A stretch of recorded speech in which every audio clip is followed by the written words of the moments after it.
செய்து பூஜிக்கும் பக்தி அதிலும் உன்னை காணலாம். பசி என்று தன் முன் வந்து கையேந்தி கேட்கும் போது தன் உணவை தந்தால் கூட உன்னை காணலாம்.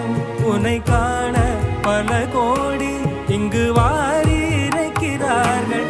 எளிதாக உன்னை சேர இங்கு யாரு நினைக்கிறார்கள்? அலங்காரம் அதில் நீ இல்லை, அகங்கார மனதில் இல்லை.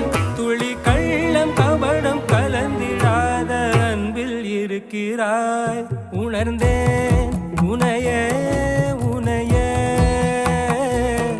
மறந்தேன்